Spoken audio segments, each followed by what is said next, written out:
BeatBreakRadioFM.com, Atlanta's new underground station. The Dark Knight Entertainment Multimedia Company. Follow Dark Knight Entertainment on Facebook, Twitter, and YouTube to watch Dark Knight Entertainment TV anytime. And for more info, log on to BeatBreakRadioFM.com.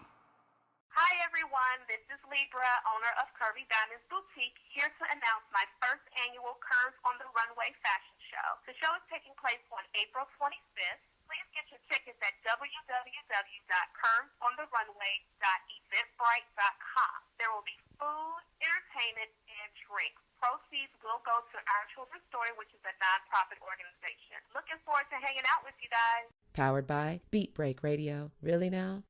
P&J Tax is back. If you're about getting your taxes done, come to P&J Tax Professionals, LLC. Look us up at pnjtax.net or call us at 1-866-220-2491. P&J Tax Professionals, where customer service is first. Take Beat Break Radio on the go. You can download the app to listen to the show on your iPhone. Go mobile with Beat Break Radio today. Download the Beat Break 87 FM app on your Android, smartphone, and other mobile devices right now. Find it on Google Play, the App Store, BlackBerry World, BlackVibes.com, and iTunes under Home Team Radio. Beat Break 87 FM, Atlanta's new underground station. Beat Break 87 FM, Atlanta. Who is she? Who is she? The radio diva herself. Oh my God, are you talking about? That can't be. Oh, yes, it is, girl. Wait a minute, that is her. Yeah, that is her. Oh my God. Everybody. I have to call somebody. This is amazing. I still can't believe it's her. Can I get your autograph? You ain't making me miss her show. Ain't nobody got time for that. D Hill Radio Show with your host, D Hill. Keep up the good job, man. You guys are doing a great job. I hope you blow up and become syndicated. Call in at 404-355-8699 or 1-866-923-2860. This is D Hill. With your host, D Hill. This is D Hill. With your host, D Hill. Now, here's your host, D Hill. Happy New Year. Can y'all hear me? Okay, so can you hear me, DJ Bowler? It sounds like I'm talking down in a hole. No. Okay, not. I'm good. All right. Yeah. Okay. All right. So, Happy New Year to you. All right, and same to you. So, what did you do for your New Year's? I started off right. I went to church. That's what I did, and bringing in the Lord in the New Year was the most wonderful thing. I like doing that. So. Okay. Yeah. Really, nothing wrong with that. That's always a good thing. It's always a good thing. So, what about you, Butler? What did you do for the to bring the New Year in? Oh, you know what? I was in the bed. Really? You're in the bed. I was reading, and the reading put me to sleep. And I figured if it was going to be a way to bring in the New Year, obtaining new information. So. Oh, that's what's up. That's what's up with that. Getting the new information into the new year. Yeah. All right. All right. What did you do? Well, actually, I got off of work when I got something to eat, and then I realized, well, I can't get anything to eat because every restaurant is packed. Waffle House? And that was packed.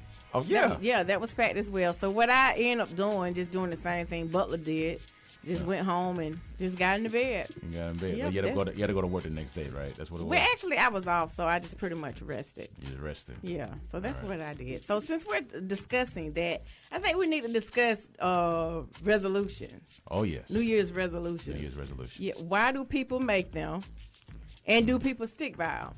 Yes, sticking to them because everyone can make them.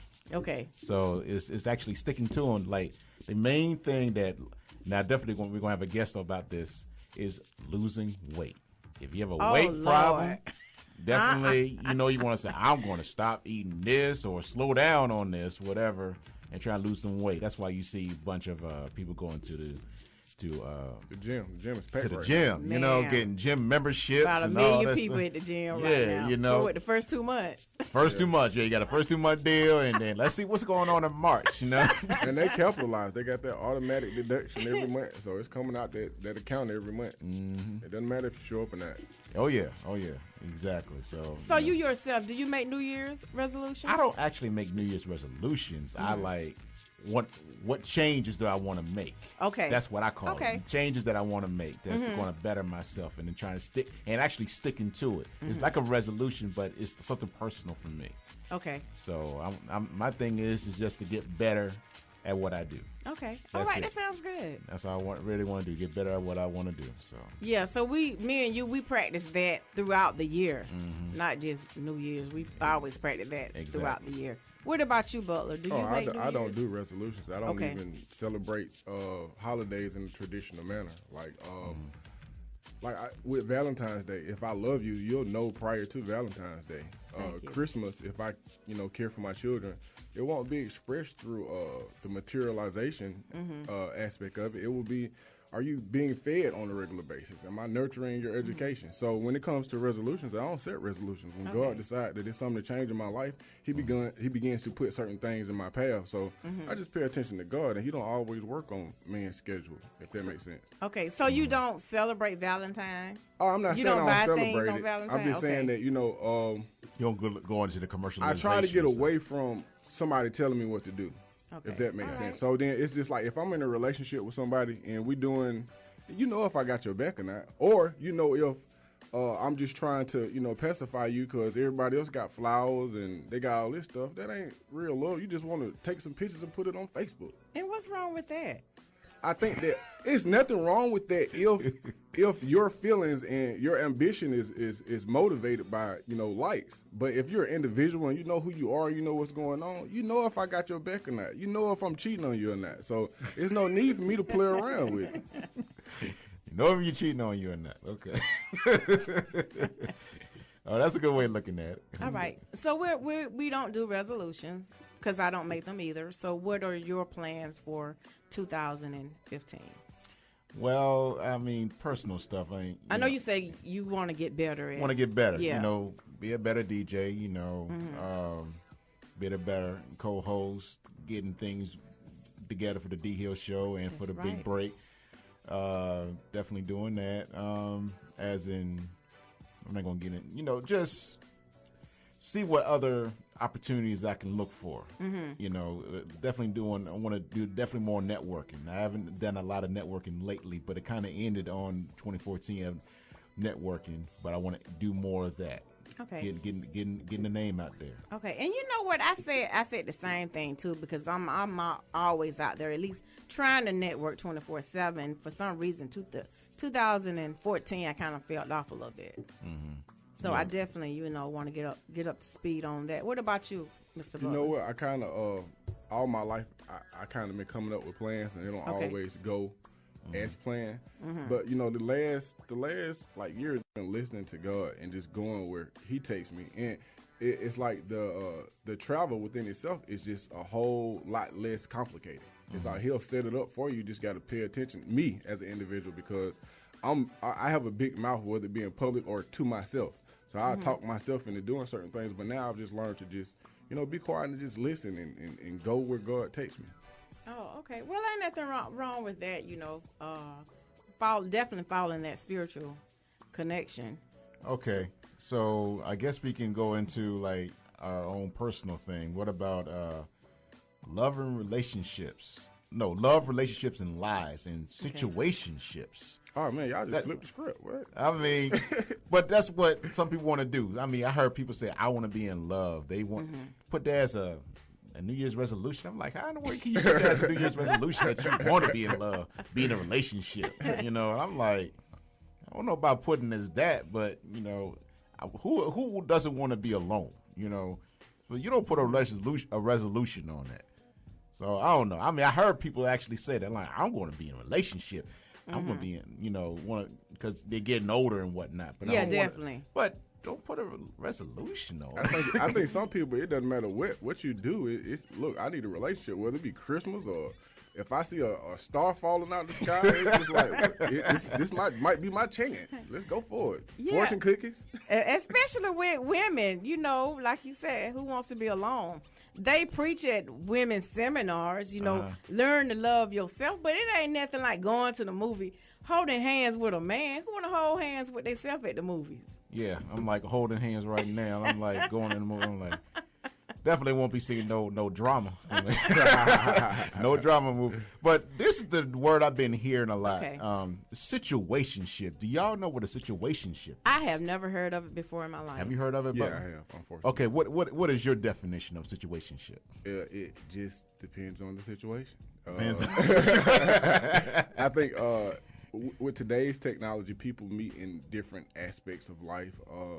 And because they're, in my personal opinion, I think that the numbers are kind of lopsided in reference to, in Atlanta right now, like the ratio of men to women is like 15-1. Right. So it's kind of like, ugly dudes, they got, they got clout now. You see what I'm saying? They can be choosy. So when it's a situation, and then a traditional woman who's carried herself a certain kind of way, now she kind of has to appease to, the masses, because it's not like it's set up for there's a man for every woman. It just mathematically it doesn't add up. So you got to do some extra stuff, man. Okay, all right. So this is the thing of someone actually told me. Someone who I'm not gonna say her name on the air, but she said this: situationship is that you do everything together as if you are in a relationship, but it's not classified as a relationship. One of the parties is not taking it and saying it, classifying it as a relationship. So it's called a situationship. Okay, 9 out of 10 times, the person that's not classifying it as a relationship, usually the man. Yeah, usually the man, because he still want to do what he want to do, and he don't want to be tied down into a relationship. But why? If you're doing everything as if you're in a relationship, why not? So why not just call it a relationship and be committed? Right. That's the thing. I'm like, it doesn't have to be. Okay. Why? Yeah. Okay. Because he's got options. It's like if you and I, or a male and a female, is locked in one room, then you know what? A man is basically as faithful as his options. But if you lock this man in the room with 10 women, oh man, who cooking tonight? I'm just saying, he got options. He don't have to put up with it. You just got. You need to be doing hula hoops, and you need to be blowing flames out that thing. It just has to be. It's too many options, and that's with anything that you deal with. If you deal with an individual who has an option to go into different schools, then he's gonna shop around. He's gonna go visit this school. He's gonna visit that school, and then when he's found the correct school, then he's gonna sign that paperwork. As a indifference, you have an individual who's only has an option to go to one school. He's gonna be extremely faithful to that one school, and he's gonna get his education. But it's just like I say, mathematically speaking, it just doesn't add up. Okay, so I mean, it sounds like, okay, I got what you're saying of having options. Mm-hmm. Suppose those options still are not enough. Then you've been like, okay, I've been shopping around, doing this, doing that, and you still don't get exactly what you want. Let me set the record straight first. I'm not speaking from my. No, I ain't saying you. I'm not saying. We know you're speaking from men. A man point of misunderstanding when I leave the radio station. No, it's all good. I'm just saying hypothetically. Hypothetically. Yeah. Okay, because like for me, if I'm going to shop around, like I have for a while, but I already know what it's like, something you got in the back of your head. I already know what I want, but I just want to see what else is there. But then sometimes I might come back to whatever's in the back of my head. Options. You have options. There was a point of time where you weren't able to shop around. It was a situation where in society, it was kind of, once you met somebody, like my mom and dad, like they met right after school. Mm-hmm. You know what I mean? Right. And that's what we're coming from. But now it's just like, it's so many baby daddies and baby mama type situations, man. It's just like, it's crazy. Then you got like alternative lifestyles where it's me or an individual and 2 of his baby mamas. So, you have to take everything into consideration. It's too many. If you reduce the options, then the conversation is reduced. Okay. Yeah. So I guess the point I'm not understanding, if you got something good, why do you need to be out there exploring other options to begin with? Because some people, not just you. Not me. Some people want to build that perfect mate. That's what it is. That's how I'm going from the options with you. Yeah. They want to build that perfect mate. They like, this one person has all this but don't have that, and the other person has that but they don't have all this. Mm-hmm. So they try and build, and how like Mr. Potato Head. Right. Yeah. Keep flipping it around. Keep taking the pieces out, take the eyes out, all that hair. So that's how she people look boiling at it. hot over. She about to give it to you. Like, So if you end up losing the good thing you already had, was it worth you looking No. at other options? No. Thank you. No. I agree to that. So why can't the average man understand that? I think the men are undescribably emotional. Like a lot of men, their egos come into play. Yes. With their homeboys are doing, even though we may be up in age, you kind of still pay attention to, what's going on. He's found happiness with Keisha from Pinups. He's found happiness with the lady from work. You see what I'm saying? And I'm stuck at home with Bertha. Yeah, chicken tonight. I'm so tired of eating chicken. I don't know what to do. I'm just going to have me some of these ribs just for the night. Lord have mercy. All right, caller, if you want to call in, weigh in on this topic that we got going on. 404-355-8699. 404-355-8699. So what we're getting ready to do, we're getting ready to play some music for your listening ears. And then when we come back, we're going to talk about, actually, this is part 2 of this discussion. Why are there more women in church than men? And how does that affect the household as a society as a whole? So we're going to discuss that once we return back. All right, then. Beat Break Radio FM, Atlanta's new underground station. Online 24/7 at beatbreakradiofm.com. All right. We're back. Oh, excuse me. We're back here on the D Hill Radio Show, where we come to you live every Saturday night from 7 to 8 p.m. live, and we are discussing hot topics. So our next hot topic is, why are there more women in church than men? And how does that affect the household or society as a whole? So, Butler, we're going to let you give that out for us. I think, in my personal opinion, of course I do. I always have one. I think that in church, some churches, not all churches, I think that it's definitely a play on the emotions. Okay. Whether you be male or female. Like when I go to church and you start playing the drums and you start saying something about it's tough out here, and then I start moving, and I feel kind of connected. And I want to say that it didn't have an effect on me tithing, but it does. Okay. And I think that if you catch me while the beat is moving and you sweating and I'm about to cry, you about to get this 10%. So I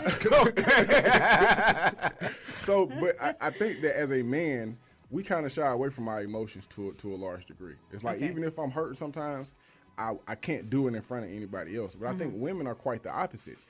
So if you put a nice looking man on stage who got all his teeth, he got a degree, and he's doing what's right, he's almost like what a woman wants. Ideally, not that specific man, but he is an image of what that woman wants. She wants the helicopter, she wants the white picket fence, she wants all this. So you're not just a preacher, you're kind of like a goal. Whether it be conscious or subconscious. And I think that men, I was talking to my dad the other day. He was just like, man, I'm not cut like that. And my dad is from Detroit, so when he describes a preacher, it resembles a Detroit pimp to one degree or another. And I'm not saying that all preachers are pimps, but I'm saying that you have the pinky ring, you almost got the cape, the hair is laid, and at the end of the day, I'm paying you. So as an individual, I try to, have a bond with God, whether I'm at church or not. And I think that a lot of times women, not to say that they're not strong enough, but they're created to, lean on the man. Yeah. But a man is not created to lean on another man. So a lot of times when I look at my church, it's the majority women. And the men are at home, they're doing something else. Like, I never seen some of the men at church. So I think that it does rely strongly on emotions and how deep we are into our emotions and what we're kind of wishing for. I have a question. Do they have a men's group at your church? You know what? They do. And it's like 8 people in it. 8? Well, it just depends on, I'm not saying it's not any men in the church. Right. But I mean, like any church that you go to tomorrow, just look around and see how many women it is and see how many men. And I guarantee you that the women Or the outnumbered men. Yeah, without a doubt. Oh, I understand that part. It's just that when you were describing about your church and everything, I was like, okay, where's the men's group in this? There's a men's group, but the women's group is a whole lot bigger. Oh, I understand that. It's just that when you said like 8, I'm like, it's a small church. It's a small church, but I'm like, I mean, men have their like Men's Sunday come out and everything. I hope more larger number of men do come out on that particular Sunday. Does that happen? You know what? You have to ask somebody who's there. Oh man, because I don't always go to church because a lot of times I am one of those men, so to speak. Okay, and like I said, it's like I would rather get an understanding directly from God. It's just like a lot of times I think as a people, we kind of depend on somebody else to lead us. We depend on somebody else to give us vision. When, I'm a man and I want to go as children, I come out, why I got to have you on three-way? Can I talk directly to him? Okay. So that's what I do. And so that it doesn't allow me to go and, sit in your church all day. It's not going to happen. See, that's part of one of my changes that I plan on doing. If you really want to get closer, don't depend on having that direct. Do it. Go out and do it, and put upon yourself to say, okay, I'm going to listen. I'm going to try to learn the word the best way I possibly can, and not give excuses of I have to be here or there. You got to go to at least his house to get that started, in my opinion. Then you have to define where his house is at. Okay. So you're talking about the church? Yeah, his the house? church. Okay. Go to his house, or just. I wouldn't want to say this word, but it's kind of like put yourself out there in the commercializing of his home. Okay. Okay, that's too big for me, so break that down for me. Like, okay. Because I'm pretending that I know what it means. I'm like, yeah. But, okay, you just said that women go to church more than me. Yeah, okay? yeah. And they go in there for their particular purpose of getting the word and everything. I said men should take upon themselves to do that too, but then on a quote like this, it's kind of a commercializing because, you want to give your 10%, and whatnot. So you have to do that. I wouldn't say it have to be every Sunday, but you have to make it be visible with that because you can't get all in your own personal space. You're going to have to get it from someone who has experience in that. I think that, and I respect your opinion, but then I have to break down the 10% because the Bible that I have says 10% can be, I can give 10% of my talents or 10% of my time. But when I go to church, guess what they want? Money. That money.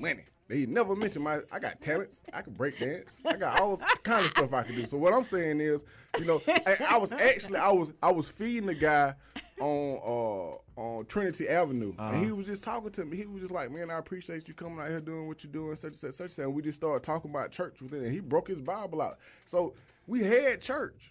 And technically, all this belongs to God. It's not just because you a 501c. Everything belongs to him. So how come this can't be my preacher? I didn't give him 10%, but we was able to do some things, and we got some stuff done, and I gave back 10% of my time. And I eventually ended up investing 10% of my earnings for that week, but it was not in a traditional setting. It was no ATM in the lobby, if that makes sense. Okay. But then you got to go back to the history. What did we all come from history? By becoming together as a union, going to church. I'm talking about doing slavery days, okay? Doing slavery days, that's what we all did. Okay. Well, you know what? That's true. But then, I don't know, my mind just went out there. You said slavery, man. Yeah. No, I'm just saying, because we come as a union. Yeah, I know, but I could only picture the white man reading from the Bible telling the slaves. That's why I say my mind went really out there with it. Yeah, but I'm talking about people within ourselves. That's when they gave us Jesus. Okay. Yeah, I'm saying. But I understand what you're saying. I understand what you're saying, DJ Rollem. Okay. Yeah, that's what I'm talking about. All right. With me, myself, personally, I don't attend church. I attend a meditation center, and it's 50-50 out there. And sometimes you would see more men out there meditating than women. Really? So, yeah, definitely. So what is meditating? How does that work? Meditation? Meditation, you're sitting down, and it teaches you how to breathe. It teaches you how to have self-control. So that's what meditation, to me, is. Everybody got their own personal belief of what meditation is. But that's what it is for me. So there's no drums involved? No music or anything, just relaxation. No drums or anything like that involved. Have any of you guys ever caught the Holy Ghost? I have. Yeah. Years ago. I was like in my teens. Oh, okay. Yeah, years ago. Because I think when I first moved to Atlanta, that's when I first felt it. Yeah. And then the thing about it is what got me kind of hurt is that the guy who let me into that moment, they moved him from the church. Wasn't a preacher anymore. And no. I'm sorry, my bad. No. I was like, it was like either 90 or 91. I don't know what year it was, but it was. They didn't want to explain to me why they removed him from the church, and that hurt me. Probably because he was doing something he had no business But doing. you had a sincere experience with him that kind of had you and God on the same way. Right, exactly. And I still remember it to this day. That's why I can explain it. It's just that when I saw him 2 or 3 weeks later or something, he wasn't at the podium. He was coming in late. He had his fur coat on. And I'm like, that's that Detroit pimp. I'm like, why you not up there? You know? Then I found out he's not preaching there no more. And I'm like, no one explained to me. And I'm like, I got hurt. And I'm like, what's going on? You know, so that was the last time. Yeah, I remember when I first, when he was talking about the Holy Ghost, when I first received the Holy Ghost, I was attending a church in McDonough, Georgia, a very small church. And the pastor, me and her were very, very close, someone that I really looked up to. And she was saying how the devil, her and her husband was arguing or something, and how the devil had came to her and told her that she need to go out there and slash them ties. Wow. And I was just so shocked to... Wow. Yeah, I was just so shocked to hear that. And then another young lady whose spirit I thought was just so beautiful, you know, and I was saying to myself, as I get saved, that's who I want to be like. Then come to find out she was cheating on her husband. All in the name of the Lord. In the name of the Lord. And I just was not expecting that from the both of them.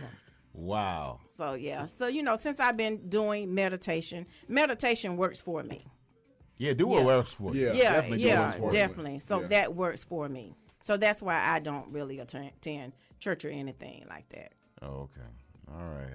Because I'm like, by me going through what I went through, I kind of determined to myself, I'm never, ever going to put 100% into man. Oh, no. Ever. Definitely. To lead. Even though he or she leading the church, I am never, ever going to put myself into that predicament again like I did when I was a teenager. Yeah. So, because that hurt.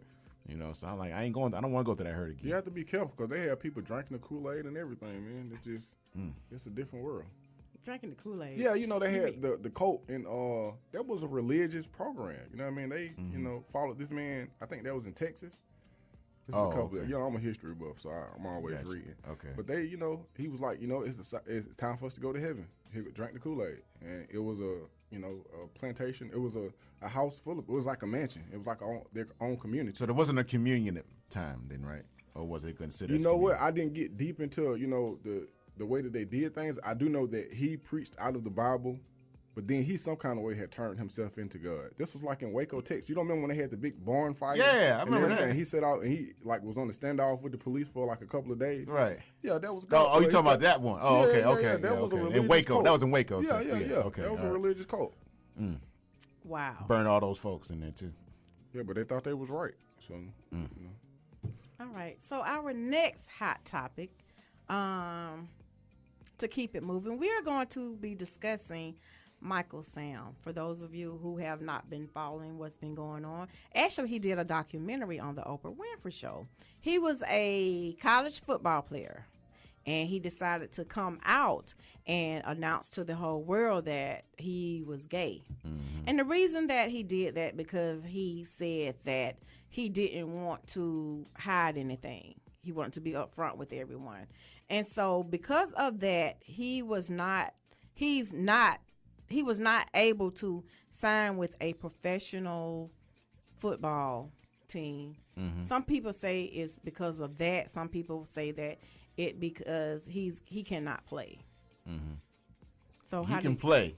Okay. If you seen him in college, he can play. Okay, I haven't seen. I saw some clips. Okay. He can play. Okay. It's just that it's the stereotype that when you come into definitely a male dominant type of sport, especially football. Okay, but can he play on an NFL level? That's the thing. He did play for the preseason for because the St. Louis Rams picked him up for a moment. Then he got cut, and then Dallas picked him up for, I think, the last 1 or 2 games. He got cut for that. He got cut from that. Now, what's he doing currently? I don't know, but this is the thing. When you are considered to be homosexual and then trying to be in a prominent male-dominant field, whatever it is, you're not going to get that respect. Okay. Point blank. Okay. Because if I'm a player or in a male dominant and someone comes out that they're gay and I know I have to do certain things with him because I'm kind of wondering what he's going to try to do or is thinking, I'm not going to be comfortable around that. Okay.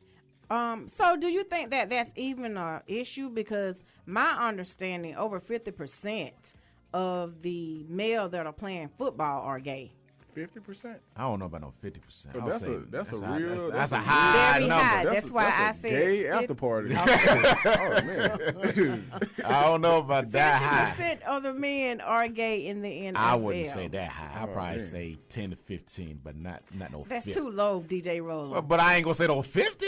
Well, I want to You go say at higher least than that. You almost say a third of the Falcons are gay or something. I wanted to They don't want to touch the ball. I wanted to go higher than that, but I was trying to be nice. Wow. I was trying to be nice. Man, I don't know about all that, man. I think that I don't watch football at all on any level. I don't watch sports at all. It just it's time consuming. I don't play video games either. But I think that with the movement that homosexuals have just throughout the world, I think that, as a professional athlete, I don't want to get blackballed. Right. And I'm saying that not in a homosexual aspect. I'm saying that I don't want to have my endorsements cut off because the moment that you're against these people, they're gonna cut you with hurt. They're going after that dollar. I mean, the homosexuals have a strategic marketing plan that is ferocious. They're not playing. They will get your job. They will get your house. They will come after you. So I think that you don't want to display that. Now, I can't say how an NFL player interacts because I've never played on that level. But I want to assume that if this player had the skills to come to the NFL and to dominate, I want to assume that he would still be there. But I think that maybe he put a target on himself by saying, I'm a gay football player. Then he kissed the white man in the mouth. And fed him cake on TV. Oh, and I think a lot of people was upset because their kids was watching. Right. So that wasn't the time and the place definitely for that. Yeah, because I mean, just showing that, and then what's happening, like you're saying about the gay community, you seeing more stuff on regular primetime shows coming out. I mean, that blew me out. Especially like a couple shows on ABC that does that. I'm not gonna say their names, but if you know what I'm talking about, you know what I'm talking about. And I'm like, what? It is a way of life. Yeah, I'm like, I don't want to see all that. I think if you're gonna come out, you're gonna put that tight on yourself. You need to be like a Superman in football because it's like you got tackled by the gay dude. Boy, stop. Yes, you're right. You're right about that. You gotta come with it. Like I'm gonna turn it on when you come through. Boy, you better sit down, boy. So what's the difference between him and the other? Well, you wouldn't know Butler because you're not a basketball fan, but you would know DJ Rollem, the basketball player that came out. Oh yeah, I remember that. Yes. Yeah. So why he didn't catch flack like Michael Sam? He didn't come out in the beginning. Okay. That's the key thing. When you come out in the beginning and you already put that status out, that's what's going to harm you the most. Okay. You're not going to be able to perform, even though you had the qualifications to perform. Oh, I'm sorry. That shouldn't even say that word before. You got to say no homo. Lord. I said the wrong word. I'm sorry, y'all. But that's the kind of attitude that a straight male takes when interacting with a homosexual. Like I'm a business owner, so I interact with them all the time, and I want to say them like because they chicks don't bounce. And they pay on time, right. so I have to interact with them. It's respect. It's respect, and I haven't felt any disrespect period. So, but they don't run around saying, I'm gay, I'm gay, I'm gay. No, they just want the service. It's just that simple. Right, So I think that once you put that but I thought like the first gay basketball player was Dennis Rodman. Did he marry himself or something? Oh, he was just. That was a commercialized thing. But he's gay for real, though, right? I don't know. No, I wouldn't say he's gay. I say he's bisexual. That's gay. If you interact with a man, whether it be through the weekday or the weekend, I think that constitutes you as a homosexual. If I'm not mistaken, I'm not a specialist on the matter. But all right, that's another subject right there about bi, what is considered bi, and all that. That's another subject. But yeah, with that basketball player, I mean, he already played for a while, and he decided to come out and say what he said. But with Michael Sam, he said it from right before the NFL draft. Okay, that he said, "Boom, I'm going to say it," and that's why he is currently he's not playing. I'm like you said, you come out and saying that you gay, then you get hit, and he's a defensive player. At the same oh man, no, you can't have it. I will feel that same way. I'm like, nope. Because me myself, who has a lot of gay friends, when he did that, the first thing I said, okay, why did you do that? Who business is it that you're gay? True, but then you see when there's a different lifestyle that the media and sports people don't see. It's the locker room atmosphere.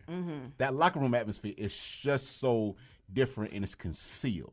When you going on and you consider to be gay, I'm sorry. But do you think that people would have treated him differently than him coming out saying he's gay, or he come out of a restaurant and holding his boyfriend's hand and everybody see that? Do you think maybe they would have speculated? Yeah. They would have speculated. Yeah. They wouldn't know. And he kept his mouth shut. And they keep speculating. They don't know. But he keeps performing and all that. It'll probably, it wouldn't be a big topic. Yeah. Because he's doing what he's supposed to do, but he does not talk to the press about anything. So it's all about selection of words. Yeah. He could have been like one of those players that for the Seahawks, I forgot his name, that running back. He got fined for not really talking to the media because they wanted to know more in depth of how he's feeling, how do you feel about the game, blah, blah. He never really gave a clear answer. But he got fined, but he don't care. I'm going to stick to my game. You're not going to get what you want to get. If he had done something like that, I guarantee you he'll have been probably a Cowboy right now. And if some of those football players, I just assume they're kind of scared now because he's the type, he can't hold water. He can't keep his business to himself. He already said a lot of them done called and be like, man, thanks for coming out. So they probably need to worry about something now. He might write a tell-all book. All I got to say is, and for the next NFL draft, if someone is, in my opinion, you better keep your mouth shut, because if you want that money, you better keep your mouth unless shut. You're just like totally dominant, because I think that in reverse, this could have worked out in his favor. Because one thing I do know about the homosexual community, they support their own. Yeah. Think about all the endorsements that are now gay friendly that would have gotten behind him. Not in the. But they don't have that enough money to overdo the major society, though. It's not that much. They got a lot. I'm saying you're not wrong. You just said that on ABC, there's a show. It's right now. It's a part of every show that you look at. There's a gay neighbor. There's a gay relative or somebody who used to be gay or somebody who's challenged by it. It's just common now. So I think that he could have been like It's not 100% common yet. Oh, no, it's not 100%. And in some places, it won't be. Right, exactly. So certain shows will have that, and then the gay community will back it up, but it's not at that level yet. There's only a few shows. It's not like half of the shows. I think he would have even gotten away with it if he would have came out, said, okay, I'm gay. But for his feeding the cake to the boyfriend and the kissing like husband and wife, I don't think that people would just... A lot of news anchors for what sports anchors or whatever y'all call them, just was not ready to see that yet. No, especially you looking at the draft with your 3 and 4 and 5 year old son. Right. Yeah. You mess yourself up like that. Now, that's why I said if he had, let's say this, say he came out, I'm not trying to put the Cowboys down, but say he was a Cowboy and he said it just before doing the Cowboys game, the playoff game. Mm-hmm. That would have messed things up. So certain things you just need to keep quiet. Yeah. And like you said, to give an example, you holding hands with some dude in a restaurant, whatnot. What would have happened if the Cowboys would have won the Super Bowl, and during his interview he would have said, "This is the time that I want to come out the closet." Then what would have happened in reference to Jerry Jones would have done something, man. The owner and general manager of the Cowboys, he would have done something like, "Oh no, man, he would have done something." That's all I gotta say. Because I'm like, you can't have that. You can't have that publicizing and you representing the Cowboys and then the NFL. No. So you're saying there's a difference between being gay and being aggressively gay? Oh yeah. Okay. Definitely. Don't be flaunting like, oh, it's my world. No, you can't do that, man. Oh Lord have mercy. All right. So what we're gonna do? We're gonna move on to our next hot topic. This is one that I just pulled off of Facebook. So I had been hearing a little bit about protesters now storming the police department. I guess still protesting the Ferguson trial. Well, the cop that was in Ferguson. Yeah. They still protesting. They're still going across the country. I have a personal good friend, a childhood friend, who is a police officer. Okay. And he breaks it down on why certain things happen. Okay. So basically, in a nutshell, they have to defend for themselves, but they have to use deadly force whenever it comes to be. If you are a suspect criminal doing something, and black. Black. Yeah. Okay, you're going to put black in there. I'm sorry. I don't know. I'll just in my mind. And the officer happened to be white, so he is going to do certain things. But I did find something out that's going on. I believe it's in New Jersey. I just saw it last night, and a black suspect at the time was driving, and some cops pulled him over, and they basically changed the stuff in the trial. And actually, the suspect has gotten off, and they charging the police officers that did whatever because of a tape that was not shown in the beginning of the case, but at the end, another tape came out. 1 in a million. And I'm like, wow. See, it's just a handful of cops in this country. All of them look bad. Yeah, I'm like, I think that we have to assume that let's first define what entity we're dealing with. We're dealing with the United States government. Just in case you guys have not been informed, these are the people that stole us from Africa and brought us over here to do free work. Okay, these are the same people, and things have taken place. This injustice has continued to take place. It just we have these now. You see what I'm saying? I've become a photographer in the last couple of months. You see what I'm saying? Right. So it's just been televised. We've been constantly being killed, constantly being subjected to this injustice, and now we're saying that they're good cops and they're bad cops. Well, here's the situation: the system that we live up under is a crooked system. This is the same system that said that these individuals don't even deserve to be indicted. That means that there's no trial. And then they talk about, I think Obama, who in my personal opinion is a very strategic puppet, says that we're going to release millions of dollars in order to put cameras on the officer's shirt. Okay. Well, I'm not sure if you guys seen the footage, but the guy in New York, from the beginning to the end, it was already recorded on the phone. Why do we need a camera on your shirt?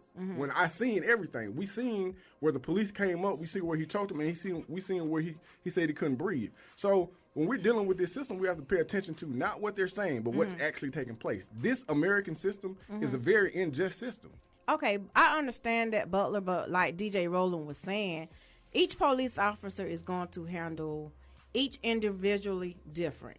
Okay, just like I hate that they killed the young man, Eric Gardner in New York. Yeah. I really hate that they killed him, but he had been arrested 30 times. So are they just going to walk up to him and be like, are you selling cigarettes? Yeah, but then let's take this into consideration, that the strategy in which the individual had used was one that had been banned from utilization. Okay. He was told not to use that strategy. In fact, he was up under investigation for using it in a prior arrest. So he was in the wrong. This man has no. I don't care how many times you've broken the law. You don't have any weapons. You don't have any weapons, and you telling me you can't breathe. What else do you say when you can't breathe? I cannot breathe, and you using an illegal something that your program, your institution told you not to do. You're doing it, so you're wrong, and you're the individual who's supposed to upstand these laws. You're supposed to make sure that we don't break the law. You're breaking the law while you're killing me. So yeah, and he was breaking the law too by selling them cigarettes after they done told him not to over and over again. But is selling cigarettes punishable by death? Well, no, it's not punishable by death, but once again, you're handling each person differently. So if you big and you black and you selling cigarettes, you die. You said that. I'm just saying, like. Okay, on my opinion, now, to me, in my opinion, the officer should have been indicted for that because definitely should have been indicted for that because the suspect at hand, even though he's breaking the law, he did say on camera, you heard it clearly over and over again that he cannot breathe, and he kept continuously doing it. And what about my man who got killed in the middle of the street who had no firearm? Was that the young boy? Yeah. It's about Michael Brown, right? Yeah. Okay, Mike Brown. Now, there's two sides to that. Now, let me hold up. Let me say my part now. Let me say my part now. All right. I think the best part, either this is what should have happened on part of it did happen. If he didn't get indicted, he needed to resign. So I'm glad he did resign. After he got $1 million. After he got $1 million from who? His sponsors, the police department gathered funds. Right now, they have money waiting for him. They paid for his attorney, and they collected funds so he could, do what he needed to do. Same thing they did with Zimmerman. Zimmerman is a certified millionaire, and so is this officer. This officer has $1 million. Before he just did an interview on. I saw on ABC. I saw that. Man got $1 million, man, and this is what you quit the force. You killed somebody. You should be in jail right now. You killed somebody who did not have a firearm. My thing is this. Why? I don't know. I know you're playing devil's advocate. You're still black. We're not. I'm not playing devil's advocate. Like I said, it was two sides to every story. I don't know exactly what Michael Brown did because we weren't there. Yeah. Right. And I know if someone comes up to me, attacking me, I have a gun. I'm using it. Mm-hmm. That's all I'm saying. Whether I'm a police or not, I'm using it. If they're walking away and they're at a distance and they have no firearm, it's a totally different. You're in closing. You're a female. You have that right to protect yourself. Right. But here's the situation. This is I pay you a salary. Mm-hmm. You killed my little brother. You killed him. It's just that simple. And we saw it. He didn't have a firearm. How do you justify that? Once again, whether you have a firearm or not, me being a female. If you come to me and attack me, I'm shooting. I don't know if you've seen that white man. I don't know if you've seen that white man. He was not a black female. Right. So we only got a minute left. So DJ Rollem, what you got going on? Oh man, just like I said, this is a new year. You definitely, if you need to get in contact with me, always look for me on Instagram and Twitter at DJ Rollem, and look for me on Facebook at DJ Rollem Townsend, and we'll make a deal, and I'll do your party up. Deal, that's what I'm talking about. That's what's up. All right, Butler, what you got going on? Oh, I'm trying to save the world. Whether I can pick up trash or cut somebody's grass, whatever I can do in the community, whether it be mentoring, the boys club, however I can be of assistance. I'm on Instagram, Dana Butler. Facebook, Dana Butler, 678-8919. BeatBreakRadioFM.com, Atlanta's new underground station. The Dark Knight Entertainment Multimedia Company. Follow Dark Knight Entertainment on Facebook, Twitter, and YouTube to watch Dark Knight Entertainment TV anytime. And for more info, log on to BeatBreakRadioFM.com. Hi, everyone. This is Libra, owner of Curvy Diamonds Boutique, here to announce my first annual Curves on the Runway fashion show. The show is taking place on April 25th. Please get your tickets at www.curvesontherunway.eventbrite.com. There will be food, entertainment, and drinks. Proceeds will go to Our Children's Story, which is a nonprofit organization. Looking forward to hanging out with you guys. Powered by Beat Break Radio. Really now? P&J Tax is back. If you're about getting your taxes done, come to P&J Tax Professionals, LLC. Look us up at pnjtax.net or call us at 1-866-220-2491. P&J Tax Professionals, where customer service is first. Take Beat Break Radio on the go. You can download the app to listen to the show on your iPhone. Go mobile with Beat Break Radio today. Download the Beat Break 87 FM app on your Android, smartphone, and other mobile devices right now. Find it on Google Play, the App Store, BlackBerry World, BlackVibes.com, and iTunes under Home Team Radio. Beat Break 87 FM, Atlanta's new underground station.